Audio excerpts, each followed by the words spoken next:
Hello, everyone, and welcome back to the Super English Talks podcast. I'm your host, Jeannie, and I am absolutely thrilled you've decided to join me today for another deep dive into, well, all things English. You know, language isn't just about grammar rules or memorizing lists of words. It's about connection.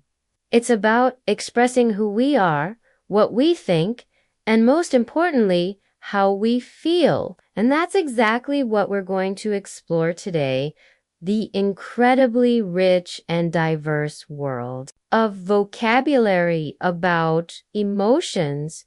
It's exciting, isn't it? We use words like happy and sad all the time, every single day.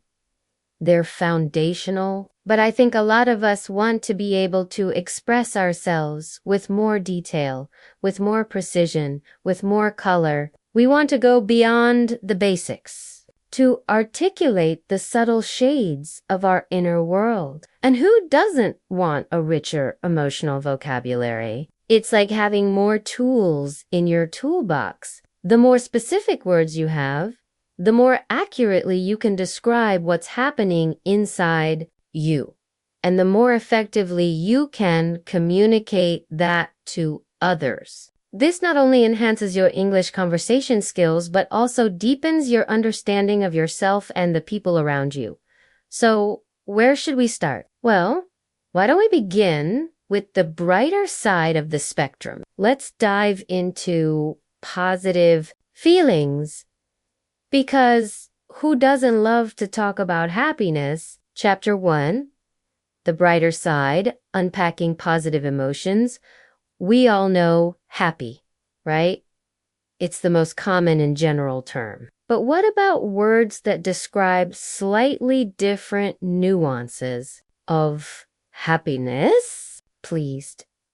Let's consider pleased. It seems like pleased is more about a specific event or outcome, doesn't it? You might say, I'm pleased you could make it, referring to a specific situation, or she was pleased with her new haircut. Exactly right. Pleased suggests a sense of satisfaction with a particular outcome. It's a gentler kind of happiness, perhaps even a little bit more formal or a touch more subdued. It's not jumping for joy, excitement. It's a subtle, contented, happy. Imagine receiving a compliment for a job well done. You're not ecstatic, but you are pleased.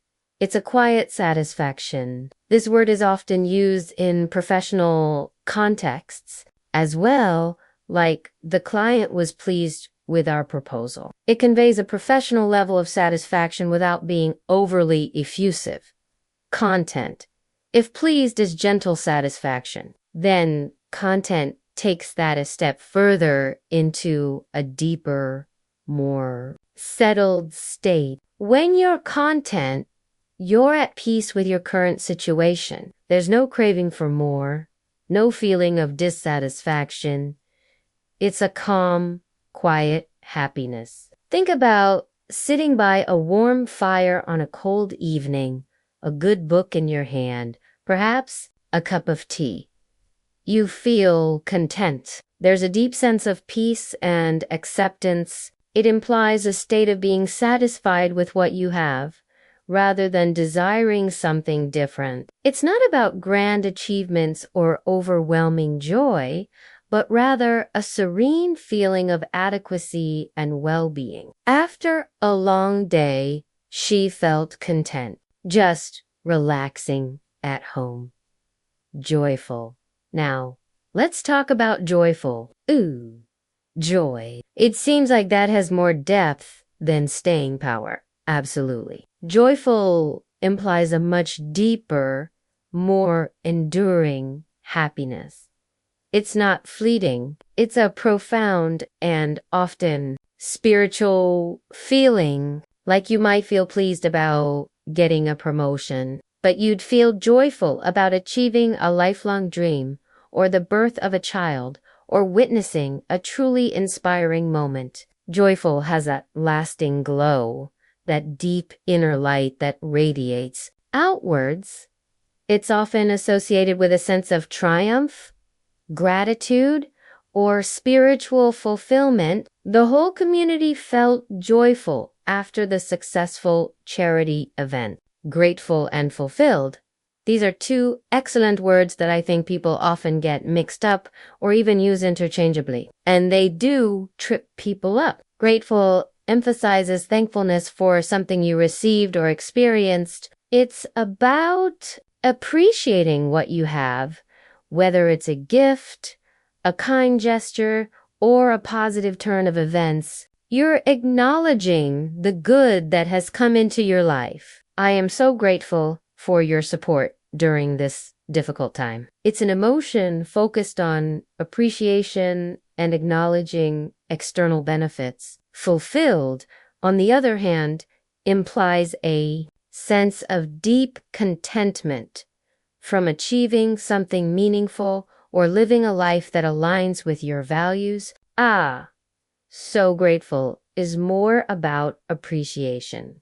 Yes. And fulfilled is about finding that deep sense of satisfaction, exactly from reaching a personal goal, finding your purpose, or living authentically. It's an internal state, a sense of completeness and satisfaction derived from purpose or achievement. After years of hard work, she felt truly fulfilled by her career. It's about a sense of internal completion, optimistic and upbeat.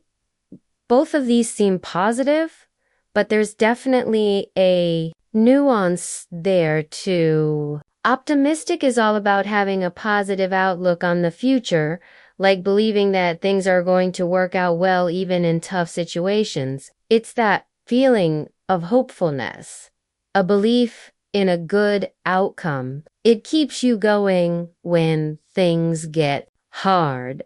A long-term perspective. Despite the challenges, she remained optimistic about the project's success. It's a forward-looking mindset. Upbeat seems more about maintaining a positive attitude and energy in the face of challenges. It's that can-do spirit, like that energy that helps you bounce back from setbacks, a general cheerfulness and lively demeanor. Like, even though we lost the game, we're staying upbeat about the next one. It's a more immediate, present moment expression of positivity. Someone who is upbeat brings positive energy to a situation. Despite the bad weather, the team remained upbeat during the picnic. Blissful and euphoric.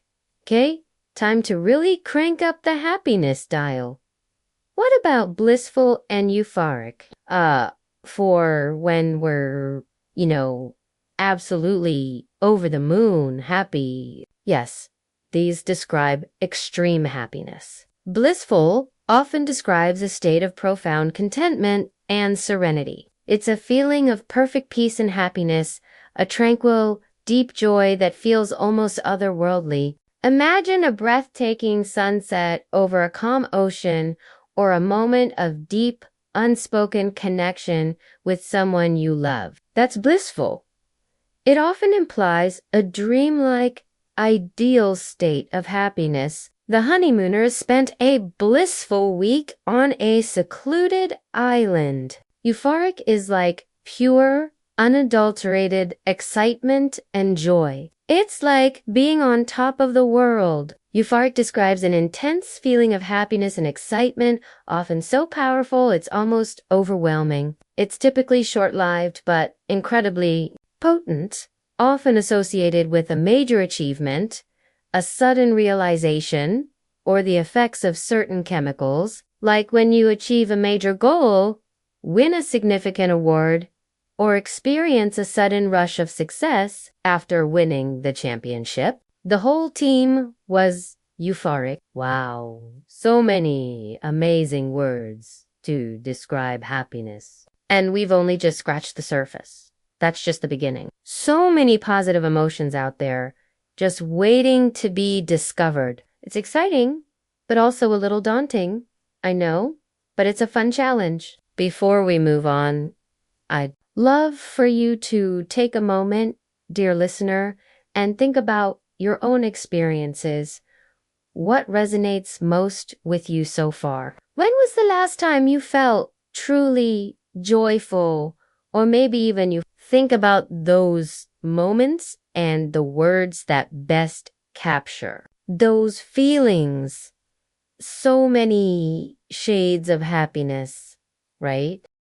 Chapter 2: Navigating the Shadows, Exploring Negative Emotions. But it's got me thinking about the other side of the coin.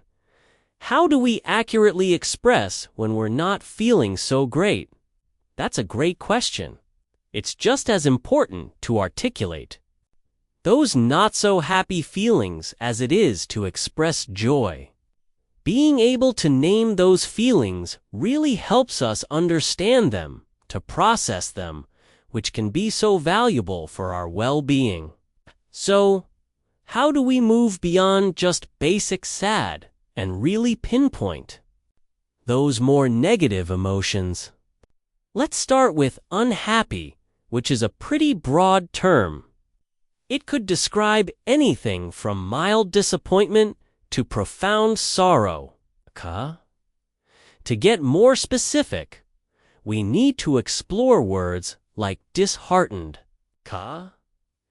Disheartened feels like that sinking feeling you get when your hopes are dashed, like a loss of motivation. Exactly. Disheartened refers to a feeling of disappointment that leads to a loss of courage or enthusiasm. It's that feeling of deflation, like when you've been working towards something and it doesn't work out the way you hoped. You might feel disheartened after a rejection or if a long-term plan falls through. It carries a sense of lost hope or reduced resolve. After several rejections, the job applicant began to feel disheartened. Devastated. Devastated. That feels like a whole other level. Absolutely.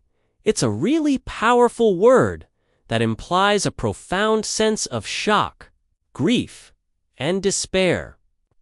It's the kind of feeling that arises from a major loss, a traumatic experience, or a catastrophic setback. It's a heavy word conveying an emotional state where one feels completely overwhelmed and broken.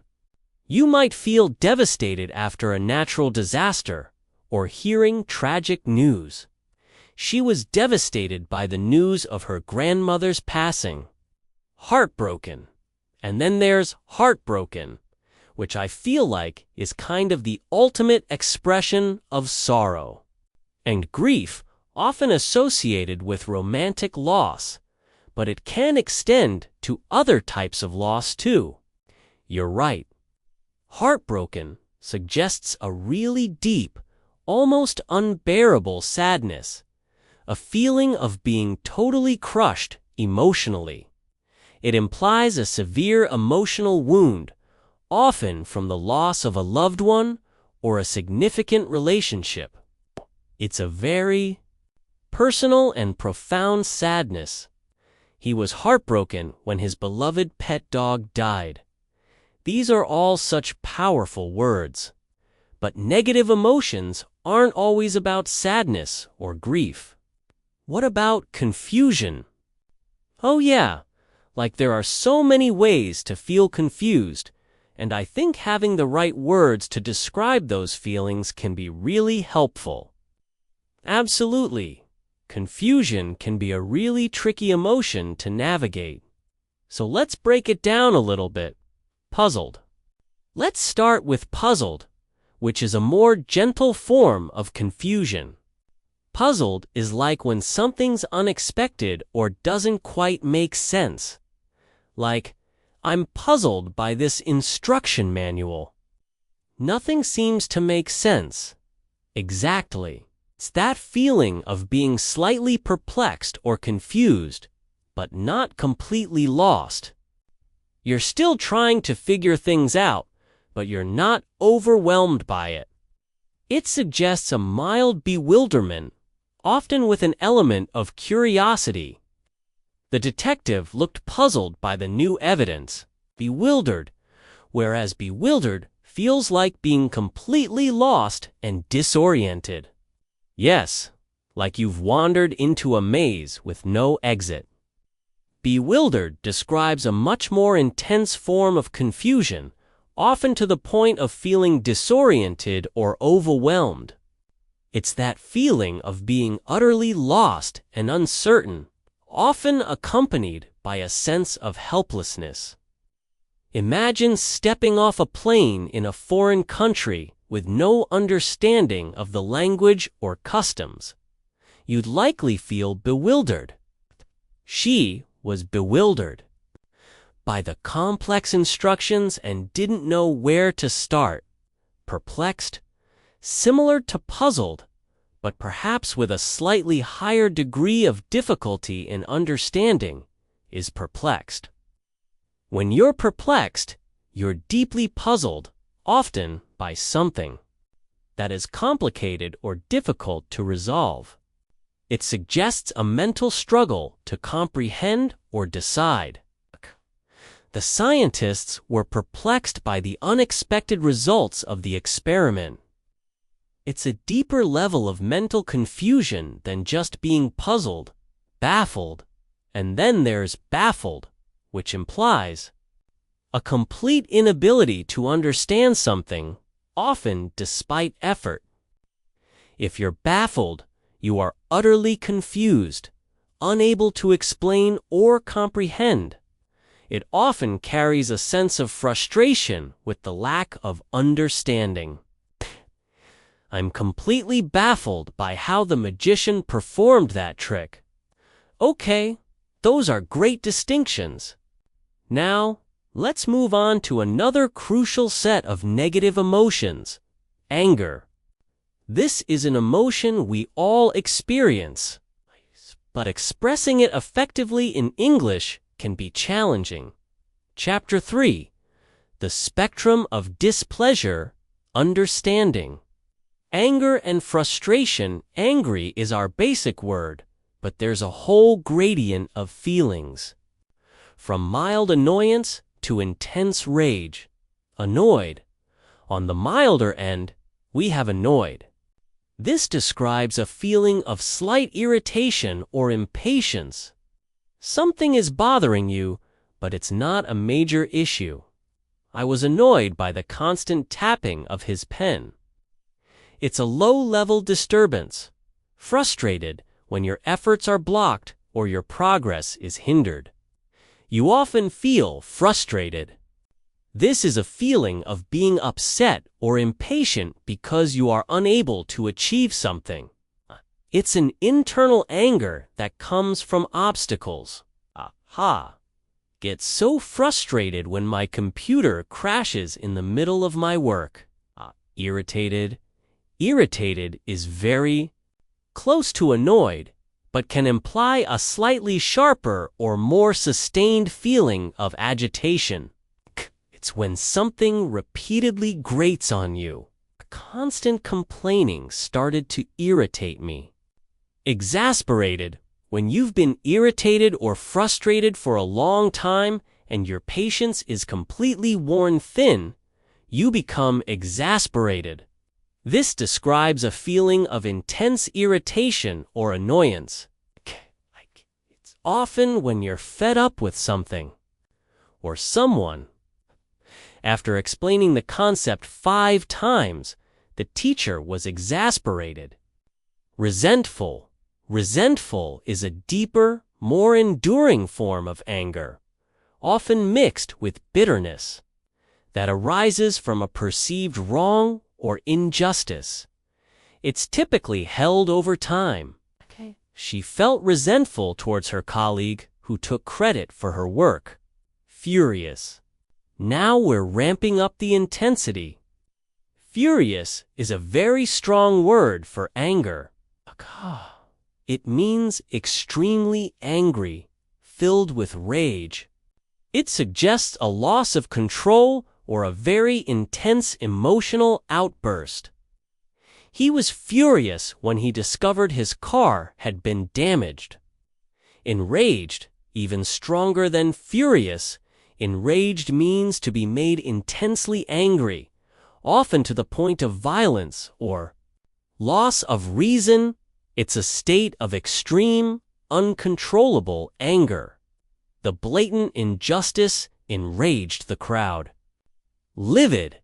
Livid is another strong synonym for extremely angry, implying that the anger is visible on a person's face, making them appear pale or discolored, or that they are boiling with suppressed rage.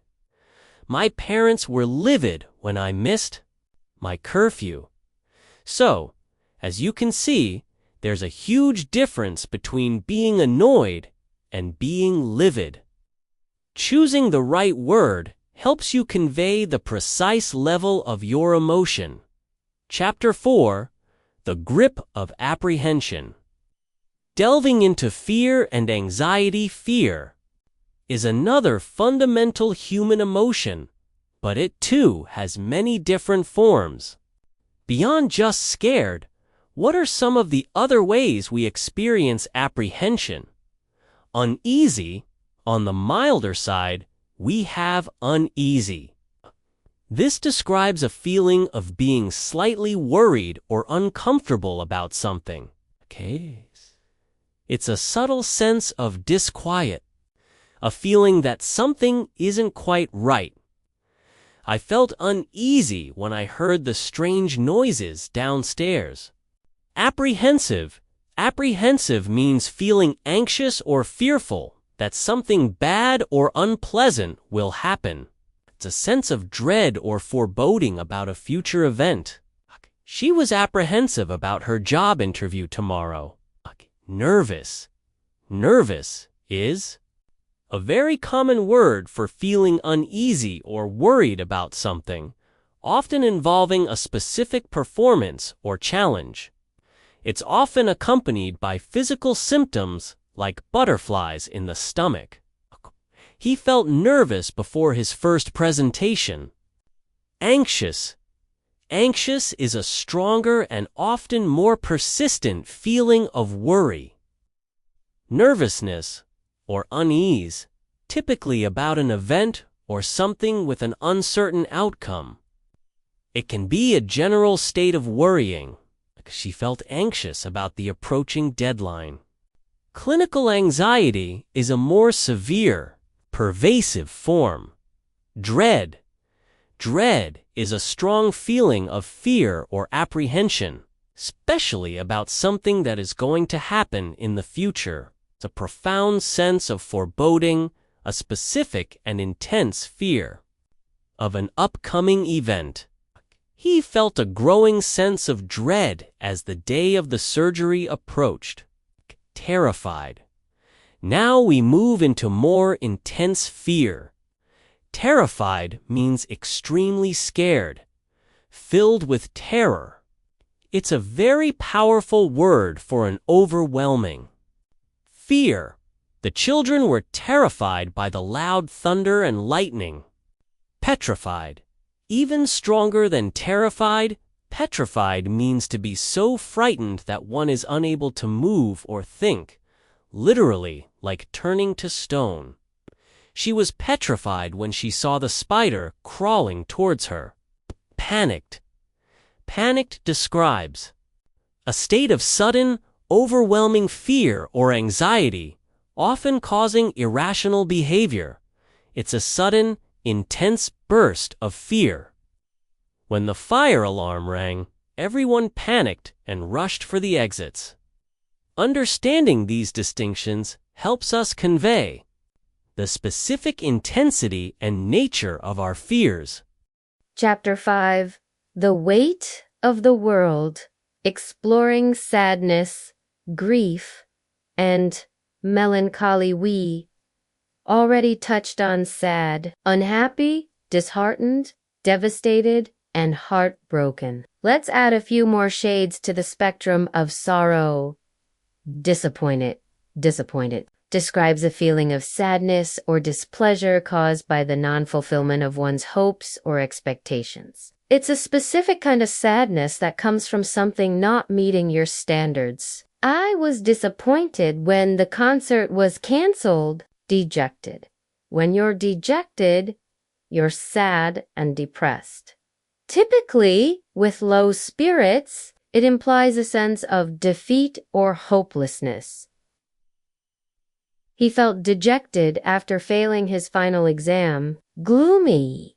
Gloomy describes a general feeling of sadness or despondency, often impacting one's outlook. It can also describe a mood or atmosphere that is dark and depressing. The gloomy weather matched her mood after the bad news. Melancholy. Melancholy is a prolonged state of pensive sadness, typically with no obvious cause. It's a deep, quiet, often reflective sadness that can be almost poetic. It's not as intense as grief, but more enduring than a fleeting sadness. The old photographs filled him with a sense of melancholy. Grief-stricken. This takes sad to a profound level. Grief-stricken means overwhelmingly upset by sorrow or distress, especially by the death of someone. It is a state of intense sorrow, typically after a significant loss. The family was grief-stricken after losing their home in the fire. Despondent. When you're despondent, you're in low spirits from loss of hope or courage. It implies a feeling of being utterly disheartened, without hope or promise. After weeks of searching for a job, she became despondent. These words help us paint a more accurate picture of the varying depths and types of sadness we might experience. Chapter 6. Shades of Discomfort, delving into disgust. Envy and shamimoshas aren't always about happiness or sadness. We also experience a range of uncomfortable but essential feelings. Disgusted. Disgusted means feeling revulsion or strong disapproval. It's a feeling of strong aversion or repugnance, often stemming from something offensive or morally reprehensible. He was disgusted by the politician's dishonest behavior. Repulsed, similar to disgusted, but often implying an even stronger, almost physical, recoil from something. She was repulsed by the smell of the spoiled food. Envious. Envious describes a feeling of discontent or covetousness with regard to another's advantages, success, possessions, etc. It's the desire for what someone else has. He felt envious of his friend's new car. Jealous. While often used interchangeably with envious, jealous specifically refers to feeling possessive or protective of one's own advantages or possessions, or being suspicious of a rival's fidelity or loyalty. It often involves a perceived threat to a relationship or possession. She felt jealous when her boyfriend spent too much time with his new colleague. Ashamed means feeling embarrassed or guilty about something one has done or about something that has happened. It's a painful feeling of having done something wrong or disgraceful. He was ashamed of his rude behavior at the party. Guilty is a feeling of having committed an offense or a crime or being responsible for something wrong. It's the feeling that accompanies having violated one's own moral code or societal rules. She felt guilty for forgetting her friends. Birthday. Embarrass. Embarrassed means feeling awkward, self-conscious, or ashamed. It's a feeling of discomfort that arises from a social faux pas or an awkward situation. I was so embarrassed when I tripped and fell in front of everyone. These subtle distinctions allow for far more precise communication about our internal states. Chapter 7. The complexities of emotion overwhelmed. Nostalgia and more now. I love how we often use idioms to express feelings in English. Oh, idioms are fun. They add such color. They do. We'll get to some common idioms that describe feelings, but first, let's talk about a word that I think we all use a lot, maybe not always correctly. Overwhelmed. Overwhelmed. Overwhelmed is definitely a commonly used word. It captures that feeling of being unable to cope due to an excess of something. It could be work, stress, responsibilities, or even positive things like joy or excitement. So it's not just about feeling stressed or anxious. Exactly. It could be about feeling overcome by positive emotions too. Yes, that's interesting. You can be overwhelmed with gratitude or overwhelmed with joy. It means that the emotion is so strong or the amount of something is so vast that it feels difficult to manage. She felt overwhelmed by all the support she received after her accident. Nostalgia. Speaking of complex emotions, what about nostalgia? Ooh, nostalgia. That seems to have a really unique blend of happiness and sadness. It is a fascinating emotion. It's that bittersweet feeling of longing for the past, often accompanied by a mix of happiness, sadness, and a sense of yearning. Like when you look through old photos or listen to a song from your childhood.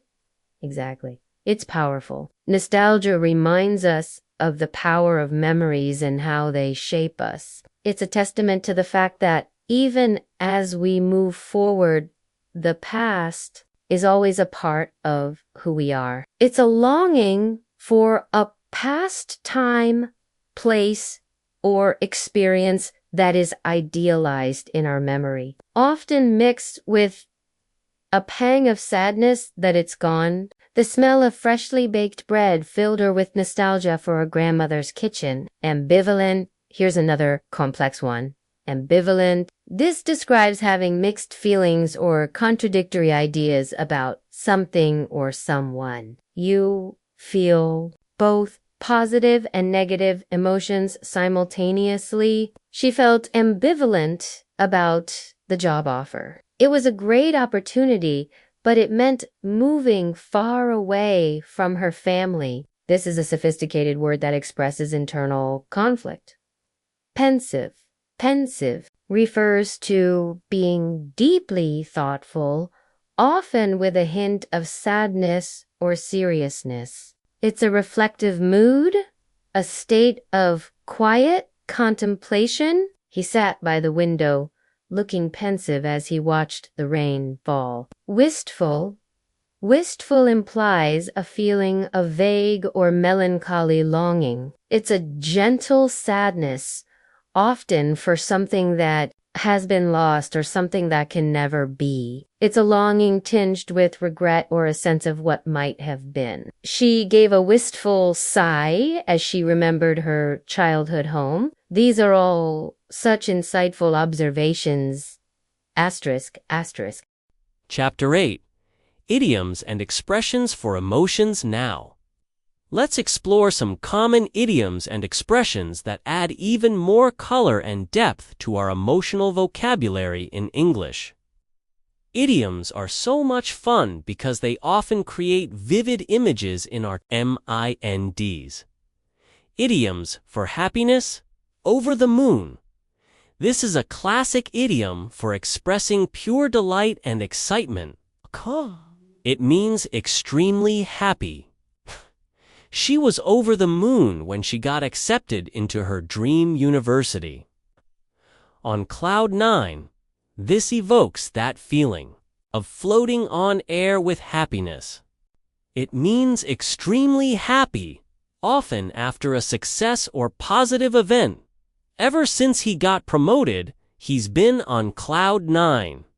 Walking on air, similar to on cloud 9. This means feeling extremely happy and excited, as if you are weightless. There? Her wedding, she was walking on air for weeks, grinning from ear to ear. This is a visual expression for extreme happiness, showing a very wide smile. He was grinning from ear to ear when he saw his new puppy. In seventh heaven, another way. To say extremely happy, as if you're in a perfect state. They were in seventh heaven after their perfect vacation. Tickled pink, to be very pleased or amused. It's a lighter, charming expression of happiness. My grandmother was tickled pink when I sent her flowers. Buzzing with excitement, feeling very excited and energized. The whole team was buzzing with excitement before the big game. Idioms for sadness, disappointment, down in the dumps, feeling sad or depressed. He's been down in the dumps ever since his favorite team lost. Have a heavy heart, to feel sad or distressed. I had a heavy heart when I had to say goodbye to my old friends.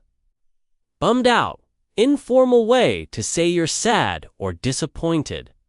I was really bummed out when the concert got canceled. Feel blue? A common way to say you feel sad. It's been raining all week, and I'm starting to feel blue. Choke up, to become speechless due to strong emotion, usually sadness or overwhelming feeling. He choked up when he tried to deliver the eulogy. Tears are welling up when tears are starting to form in your eyes, indicating a strong emotional response. Her eyes were welling up with tears as she heard the sad news. A lump in one's throat, a feeling of tightness in the throat caused by strong emotion, usually sadness or grief, making it hard to speak. He got a lump in his throat when he heard the national anthem. Idioms for anger hit the roof ceiling, to become extremely angry. When she saw the mess, she hit the roof. Blow a fuse top, to lose your temper and become very angry. K blew a fuse when his car wouldn't start. KC read, to become very angry, often to the point of not thinking clearly. When he insulted my family, I just saw red. Get under one's skin, to annoy or irritate someone intensely. His constant complaining really gets under my skin. Bite one's head off, to speak sharply and angrily to someone. Don't bite my head off. I was just asking a question. Foam at the mouth, to be extremely angry, often in an uncontrolled way. He was foaming at the mouth with rage. Idioms for fear, anxiety, have butterflies in one's stomach. To feel nervous or anxious, usually before a specific event. I had butterflies in my stomach before my job interview. Get cold feet, to become nervous or scared about doing something you had planned, often at the last minute. He got cold feet before the wedding and almost called it off. Shake in one's boots, to be very scared or nervous. I was shaking in my boots when I saw the huge spider jump out of one's skin, to be extremely startled or frightened. Loud noise made me jump out of my skin. Break into a cold sweat, to suddenly sweat a lot due to fear or anxiety. He broke into a cold sweat when he realized he'd forgotten his passport. These idioms add such vivid imagery and can really make your English sound more natural and expressive. The more you hear them and try to use them, the more comfortable you'll become with their meanings and contexts. Chapter 9. The Value of Emotional Literacy. Why it matters. Before we move on to even more descriptive emotional vocabulary, I want to pause and ask you, dear listener, what's resonating with you most from our conversation so far? Is there a word or phrase that you're eager to start using? Or perhaps a feeling you can now describe with more accuracy and nuance? I love that. We've explored so many feeling words already, and it feels like we've only just scratched the surface, just the beginning. So many emotions out there just waiting to be discovered. It's exciting, but also a little daunting. I know, but it's a fun challenge. So what's the key takeaway from all this? I think the biggest takeaway is that by expanding your emotional vocabulary, you're really empowering yourself to communicate more authentically and connect with others on a much deeper level. It's about moving beyond those vague, generic terms like good or bad and using words that really capture the complexity of your inner world. And in doing so, we become more mindful of our own emotions and more attuned to the feelings of those around us. Absolutely. It's like we're tuning into a whole new frequency of emotional intelligence. Beautifully said. This concept of emotional literacy, the ability to understand, express, and manage emotions, is incredibly valuable. When you can precisely identify your feelings, you're better equipped to understand why you feel that way and what you might need to do about it. For example, if you just say, "I feel bad," it's hard to pinpoint a solution. But if you can say, "I feel frustrated because my progress is blocked," or "I feel disheartened because my hopes were dashed," you've already taken the first step toward addressing the specific issue. It brings clarity to your internal experience, and this clarity isn't just for yourself. When you can articulate your emotions clearly to others, it fosters deeper understanding and empathy in your relationships. Imagine trying to explain to a friend why you're upset. If you just say, "I'm angry," they might react defensively. But if you say, "I'm feeling exasperated because I've explained this multiple times and I feel unheard," it provides context and invites a more constructive conversation. It allows others to truly meet you where you are emotionally. This is especially vital in cross-cultural communication, where emotional cues can be easily misinterpreted. A rich emotional vocabulary helps bridge those gaps. Furthermore, emotional literacy is crucial for navigating conflicts, building strong professional relationships, and even succeeding in leadership roles. Leaders who can understand and respond to the emotions of their team members are far more effective. People feel seen and valued when their feelings are acknowledged and understood. And a nuanced vocabulary is the key to that acknowledgement. Chapter 10. Practical application for English learners. For those of you learning English, actively building your emotional vocabulary offers immense benefits beyond just sounding more articulate. Firstly, it significantly improves your listening comprehension. When you hear native speakers use these nuanced words, you'll be able to grasp the subtle emotional states they're conveying, rather than just the surface meaning. This is vital for truly understanding conversations, podcasts, movies, and even song lyrics. Secondly, it enhances your speaking fluency and confidence. When you have a wider range of words at your disposal, you don't have to pause and search for the right expression. You can articulate your thoughts and feelings more smoothly and naturally. This reduces hesitation and makes your speech flow more effortlessly. The confidence that comes from being able to express yourself precisely is truly empowering. Thirdly, it helps you understand cultural nuances related to emotional expression. Different cultures have different ways of expressing and even perceiving emotions.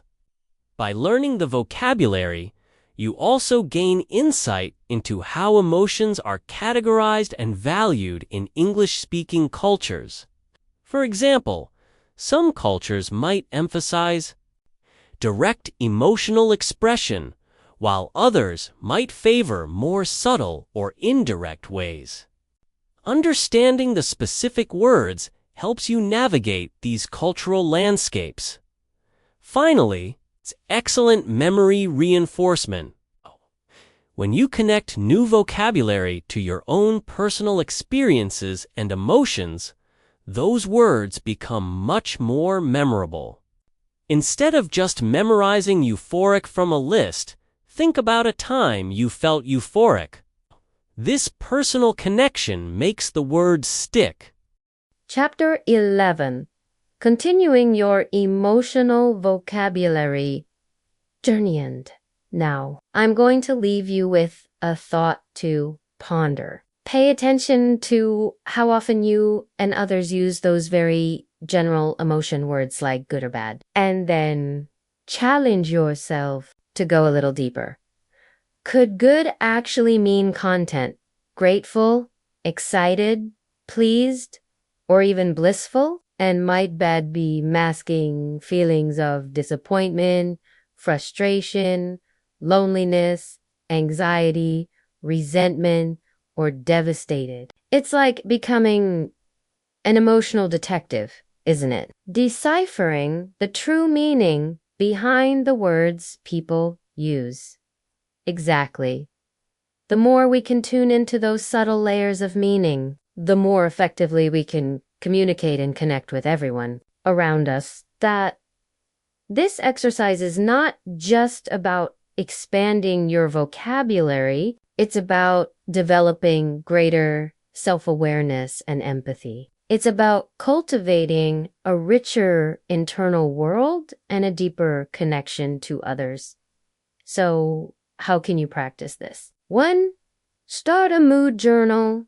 Each day, instead of writing, I felt good or I felt bad, try to use at least 3 more specific emotion words. Today, I felt optimistic about my presentation, a little anxious before it started, but ultimately fulfilled by the feedback. To observe others, pay attention to the subtle cues in people's language and body language when they express emotions.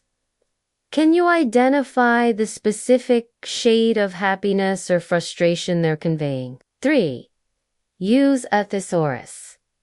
When you find yourself using a general emotion word, consult a thesaurus for synonyms. Then critically evaluate which synonym truly captures the nuance you want to express. Don't just pick the longest or most complex word. Choose the most accurate. For practice in low-stakes conversations, start by using these words with people you feel comfortable with, close friends or family. This takes the pressure off and allows you to experiment. Point 5. Reflect on media. When you watch movies, TV shows, or read books, pay attention to how characters express emotions. What words do they use? How does their body language match the vocabulary This is excellent listening and comprehension practice. 6. Seek feedback.